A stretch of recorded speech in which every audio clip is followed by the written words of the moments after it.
I'd like to call to order the Finance Committee on Tuesday, March the 15th, 2022 at 2 p.m. Board Meeting Room 39, Bank Street, Southeast Chatham, Virginia 24531. Roll call, Ms. McCusker. Okay. Mr. Barksdale? Yeah. Mr. Cheshire? Mr. Ingram? Present. Mr. Dalton? Here.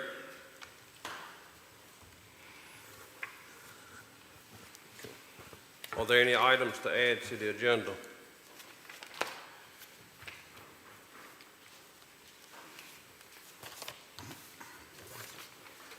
Can I get approval of the agenda? I'll make a motion. Okay. Motion by Mr. Marksdale. Second. Second by Mr. Ingram. All right. Any discussion on the motion?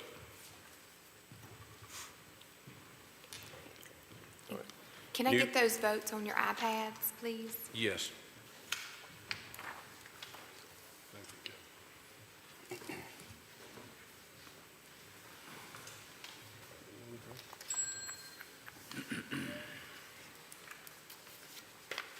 Second.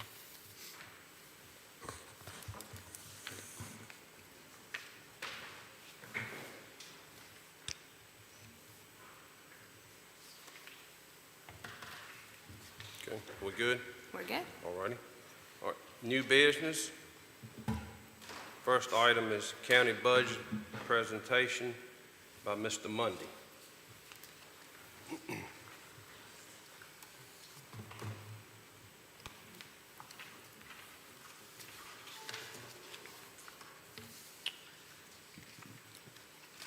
Mr. Chairman, members of the Finance Committee, members of the Board of Supervisors, good afternoon. Afternoon. No. Afternoon. I would like to start the presentation out by extending my sincere appreciation to all of you for being here, even though this is a meeting of the Finance Committee, but as you know, the county budget is weaved into everything that we do as operating a county budget, and I appreciate you being here.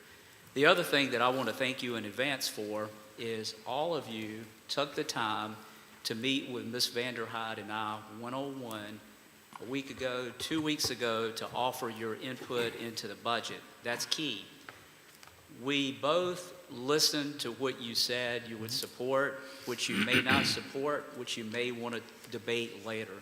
And we did our best to give you a budget that's balanced, fair, and realistic, and representative of the operations that the county government needs to conduct in the next fiscal year. There's two people I'd like to thank in advance before we go into the slides and the presentation. Caleb Ayers, who put our presentation together.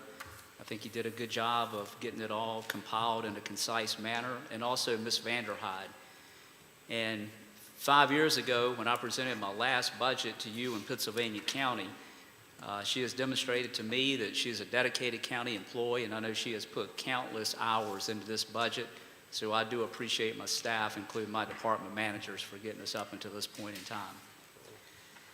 There are some handouts that's been compiled for you, and I'll just quickly walk you through those.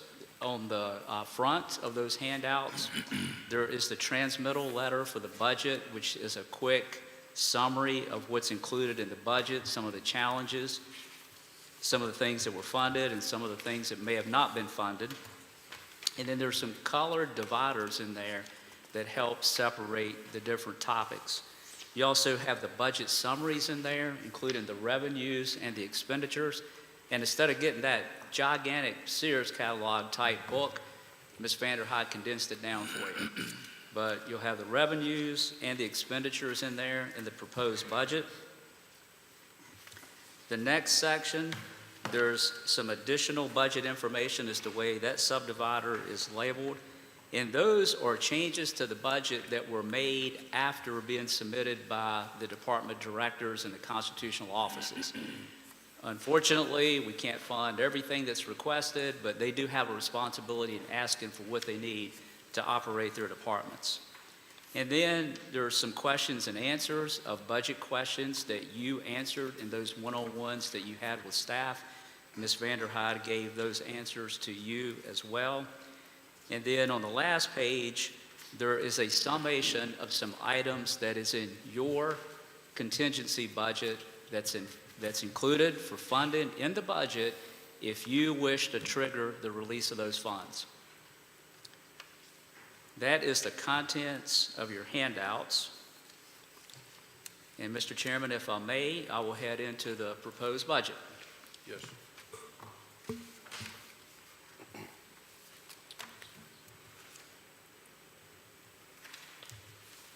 One of the things that I wanted to do is just brag about some of the successes and the progress that the county has made. You as a board, you have championed some good work since I left from here. I really look at the things the county has done in the last 5 years. You have done a really good job with managing your asset at the landfill. There was a new cell constructed in the past year. That's good. That will set you up for several years into the future.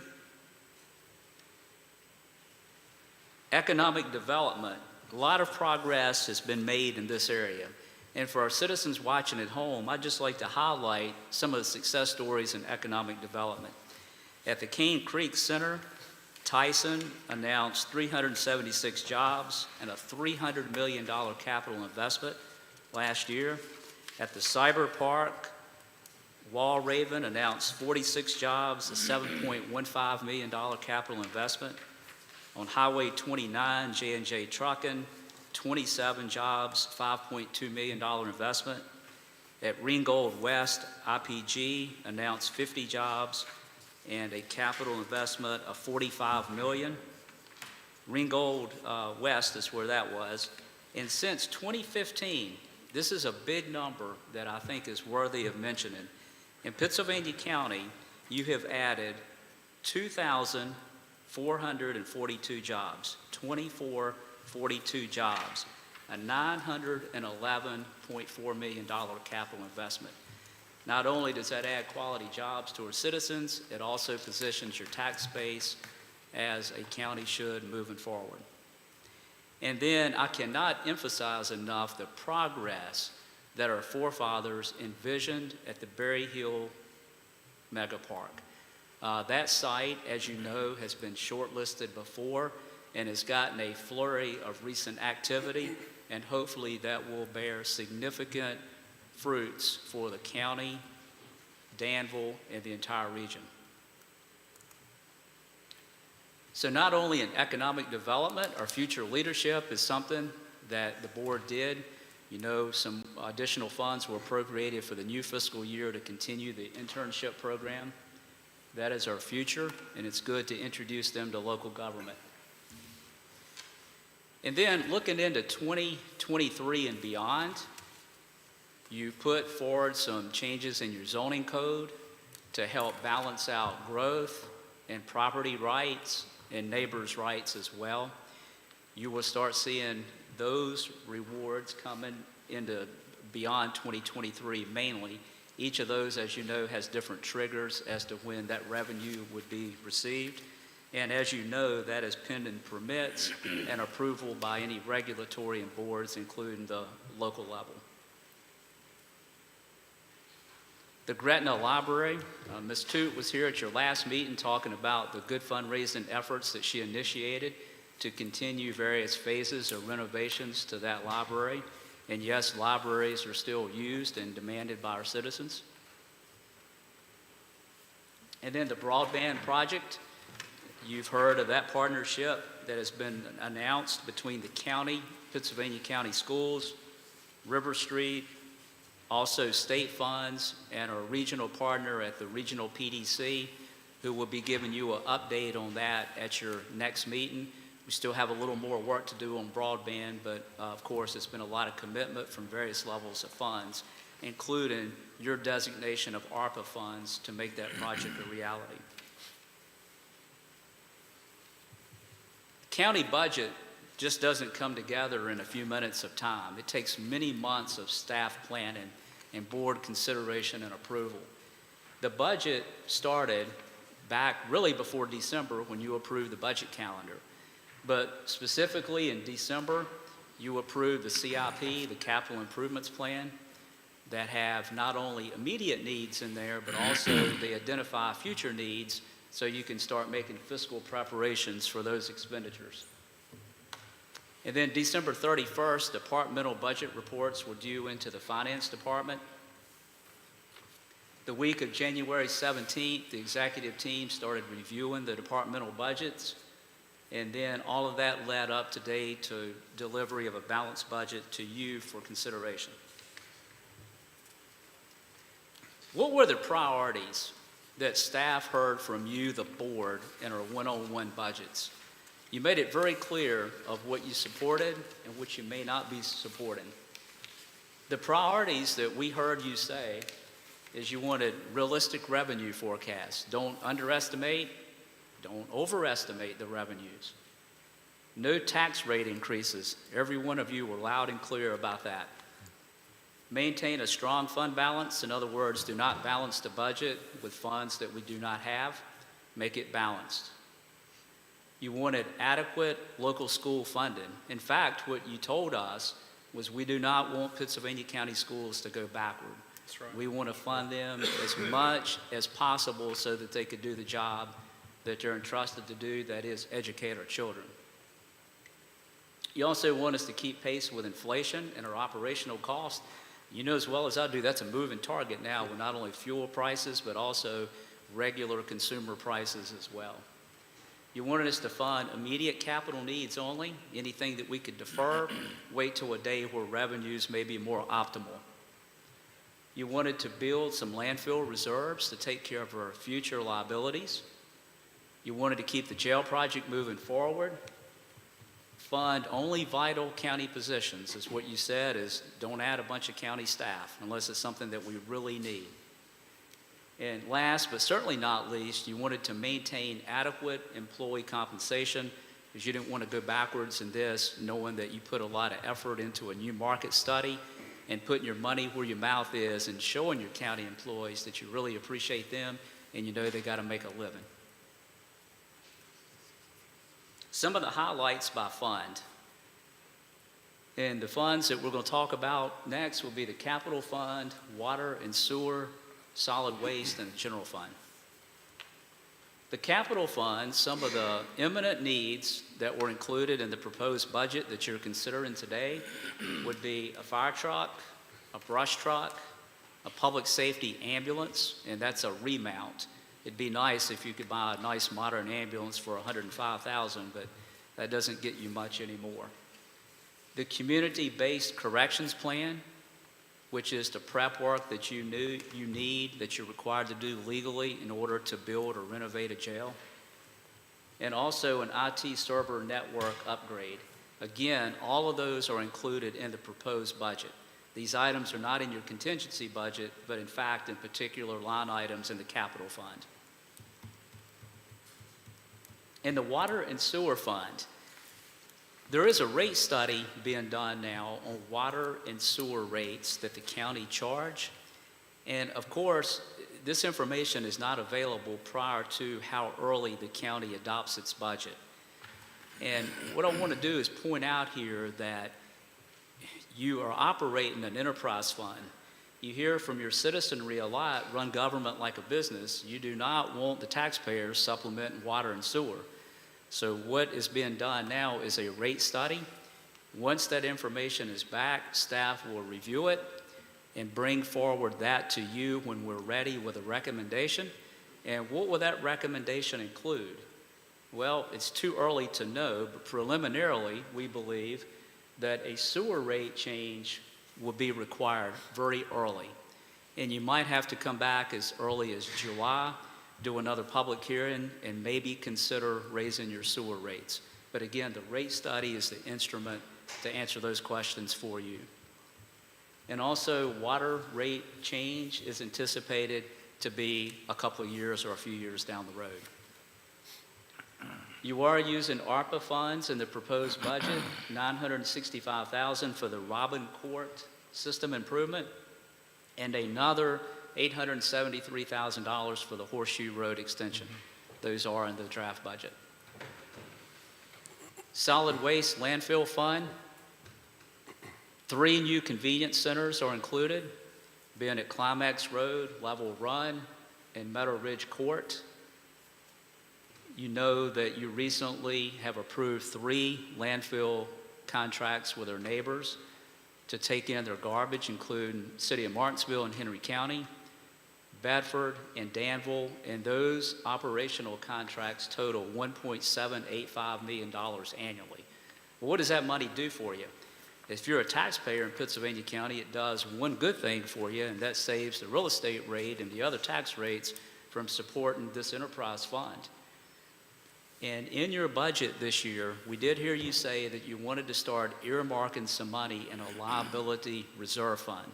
So those annual contracts of the garbage that we get into the asset that the county has in Dry Fork, what it does is it buys capital equipment for your landfill, and it also, we have earmarked $668,837 in a reserve fund to help with future liabilities.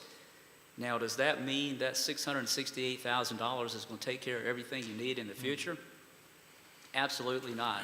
It's a drop in the bucket. Each year, that contribution needs to stand on its own, so when you get those big expenditures, you're ready for it without having to do a general tax increase or wonder where you're getting the money. It's planning for the future is what that is.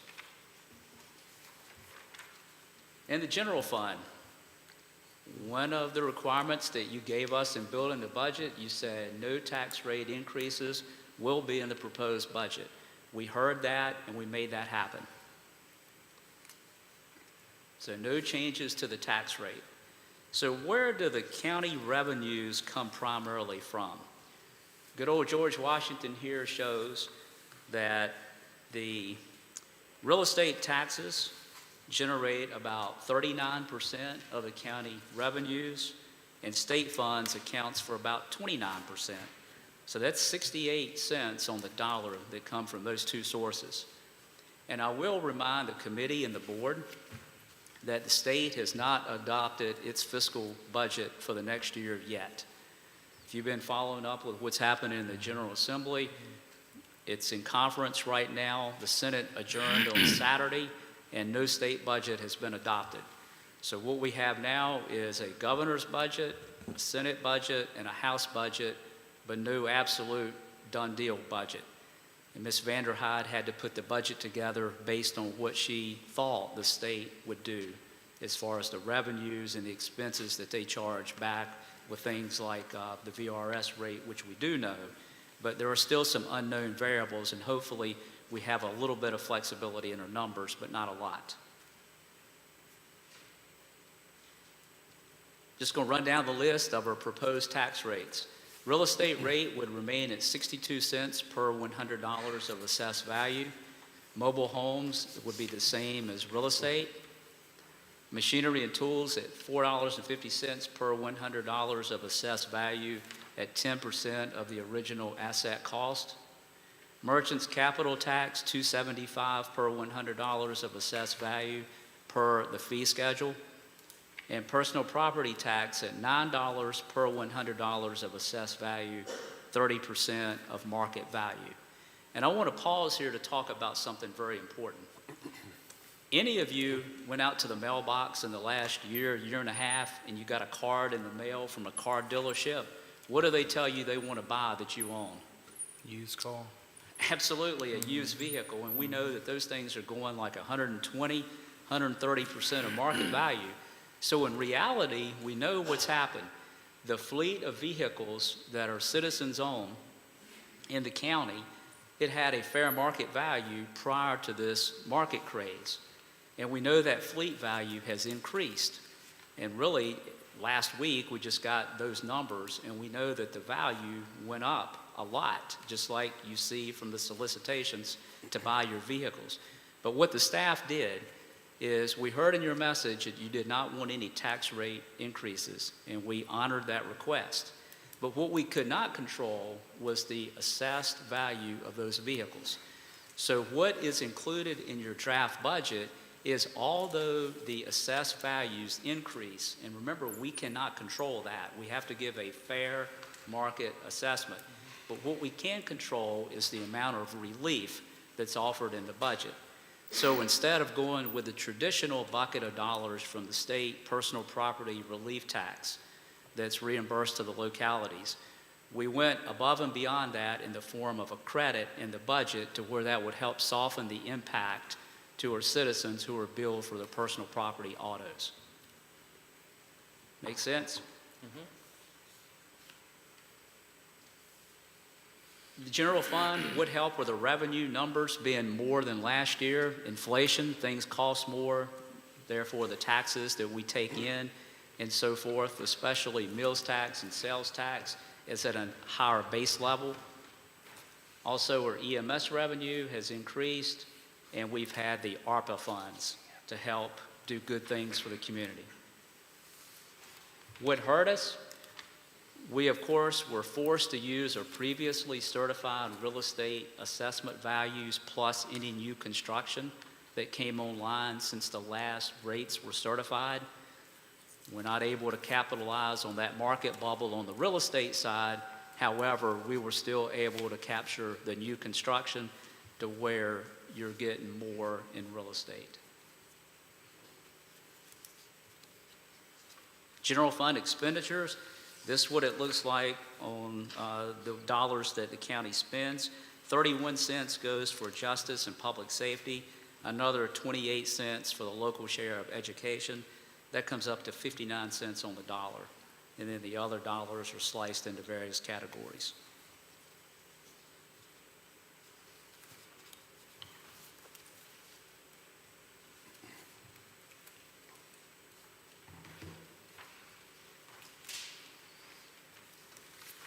All right, education. What is in the proposed budget is $21,096,356. That's the local share of education. The reason it is more compared to the current fiscal year is because every 2 years there are some calculations done on the required local effort. So the local composite index is a measure that we have to follow that says basically the affordability of the locality for education. So that multiplier went from 0.2446 to 0.2511, meaning that the local share of education in order to get the state dollars increased. That is equating to a 6.9% from the year 2022 and 28% of the general fund. So we were able to give the school system more than the current year, not quite as much as what the superintendent requested at the joint meeting last month, but we gave the school system what the school system reported that they really needed to educate our children to a proper level. We put every resource we could into that asset.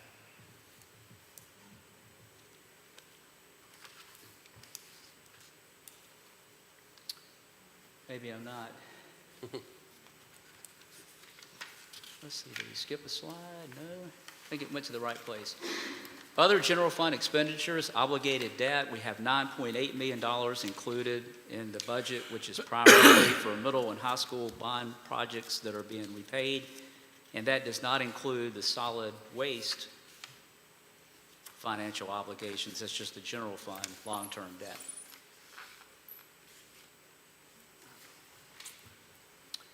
In the budget, there's a 3.6% salary increase for county employees that are on the county pay plan.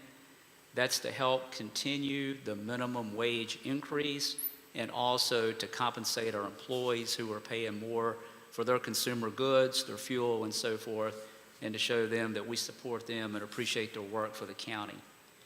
There are 2 new positions in the proposed budget, including a building inspector, which would convert part-time building inspectors to full-time. So the full impact of converting that position from part-time to full-time would be less than if we just had to come up with all the salary for a full-time person. So what we'd be doing is going from part-time only to full-time. And the reason we need that is because there's so many more permits and the staff just can't get the inspections done. And that's a good thing because that gives you a positive ROI. And then there's also an EMS coordinator position in there. And the current EMS coordinator She supervises 23 employees, and no employee can have a span of control that wide and be an effective manager.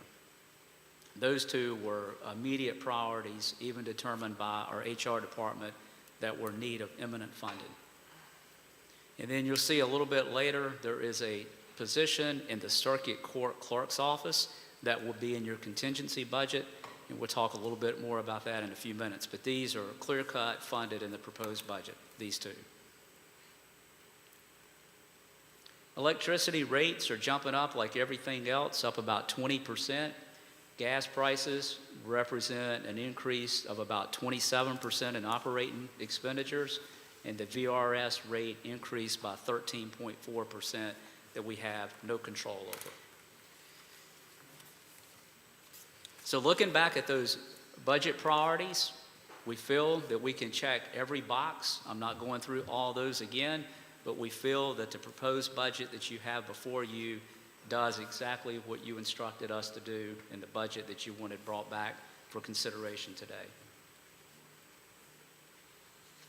What are the next steps for a budget to be considered and approved by the Finance Committee and the Board of Supervisors? After the budget presentation today, what we need is authorization, we need a vote at the 7 o'clock hour by the Board of Supervisors to advertise the public hearing. So what we're advertising is proposed tax rates. Now remember, whatever's in that ad, that's our ceiling. That's as high as we can go. If you want to do more than what's in the proposed budget, you need to vote on that this evening and figure out the math to ask for more from your citizens. If you like the proposed numbers, Ms. Vanderhyde has a draft ad. There's two, in fact. One for the county funds and the other one for the school fund that has in there the tax rates, the fees, and everything we need to meet the Code of Virginia requirements. The advertisement will run this week to meet our timeline that we're on. And then you as a finance committee and or you as a board of supervisors, you can have budget work sessions if you desire. You do not have to, but if you do, you could possibly do those or one, whatever you decide to do, sometime between March 20th and April 4th. You can set that at your convenience. And then on April 4th, we need the required public hearing for the county and school budget, and that will be held here at 5 p.m. on that day. You could go into a budget work session after that if you so desire, or even before that. And then on April 11th, that's our drop dead date when we need the county budget adopted as well as the school budget. That way, Ms.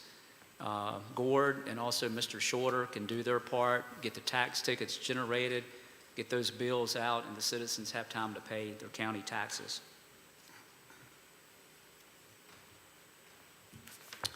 So, Mr. Chairman, I conclude my remarks. That is your proposed county budget. And again, is what we're asking the Finance Committee is to make a recommendation to the Board of Supervisors as to what tax rates you want advertised. And then the Board of Supervisors will need to consider that recommendation at the 7 o'clock hour. And then Ms. Vanderhyde and her team can get those advertisements out, and we can do what we need to do to get the budget in effect. And Mr. Chairman, I'll pause here in case you have any questions for myself or Ms. Vanderhyde or any of her staff that is in attendance. Thank you, Mr. Mundy. Appreciate that. Is there any question from the board members for Mr. Mundy or Ms. Vanderhyde?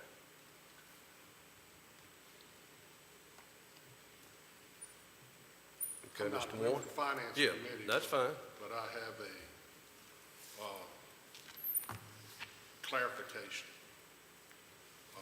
matter that I think the public needs to be aware of.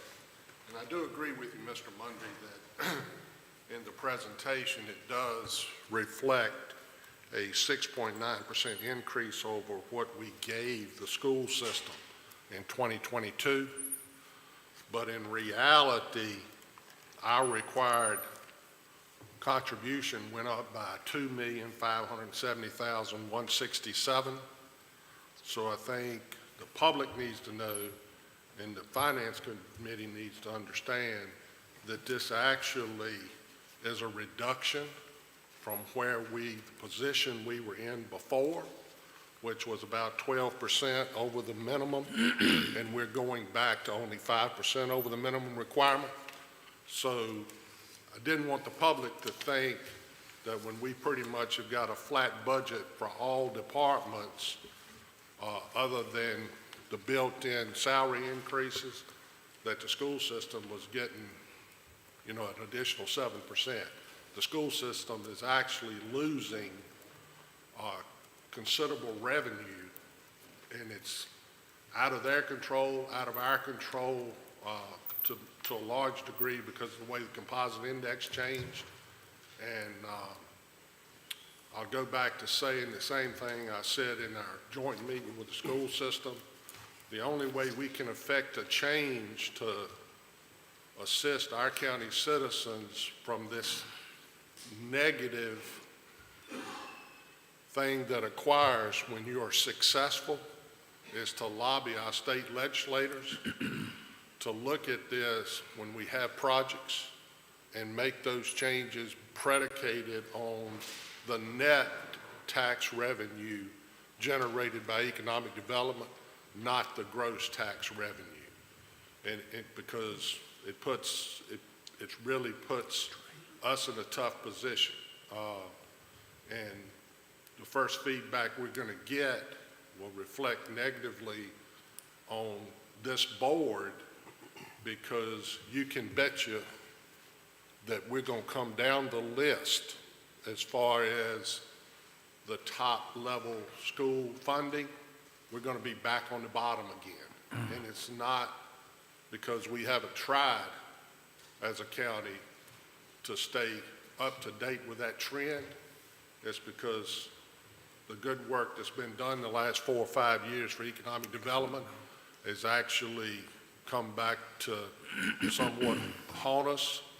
And I think that's why it's so important when we consider economic development for us to look very closely at what those incentive packages are, because it's more than just giving tax breaks and tax credits. It'll affect your other side of the coin and what your expenses will be. And that's all I had to say. I appreciate your presentation. Thank you. Very fair Thank you, statements. Mr. Warren. Thank you. Any more questions from board members? Mr. Dunn? Mr. Mundy, thank you. Good job. Yes, sir. Thank you, Appreciate sir. everything you've done to this point. I told you before, and I'll tell you in front of everybody, doing a good job. Thank you so much. Thank you. I've got a good team behind me. Good, clear presentation. Thank you, too, Kim. And I reckon you got to do something to earn your salary, so that's it right there. Thank you so much. Thank you. Thank you. Any more matters from the committee members? Mr. Hunt, do we need to make a recommendation to the full board? You do. Yes, sir. Your recommendation will go to the full board during the work session under matters from committees, and then you'll just make a full recommendation to the board tonight. It'll be added under matters from the work session. Then you'll vote tonight at 7 p.m. whether or not you choose to authorize county staff to advertise this budget or some other budget, but that's the process. So from this committee, just all committee members can vote. We just need a recommendation about which budget scenario to carry forward to the full board tonight. All right. Can I get a recommendation from a board member? Make that, You make a recommendation Yes. for this budget? yes. All right. Second.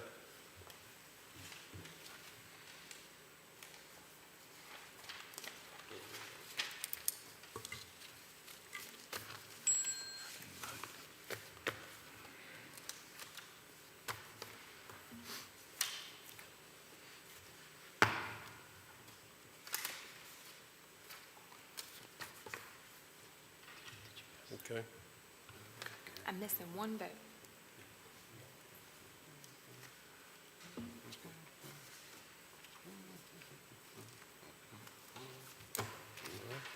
It won't let me do anything.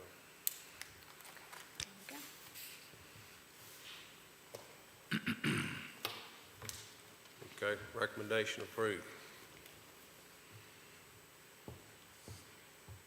All right, is any other matters? I likewise wanted to echo what's already been said. In the beginning, this was a mess. And I know that there was a lot of pressure on you to come up with a good, fair, balanced budget without a tax increase. Quite frankly, I don't know how y'all did that, but I sure am glad that you did. The earlier numbers were pretty awful. But I did want to thank you, Clarence, for doing such a great job, and Kim, y'all are remarkable. So thank you. Yes, I also want to thank both of you too for all your hard work. Appreciate everything. All right, that's it. The meeting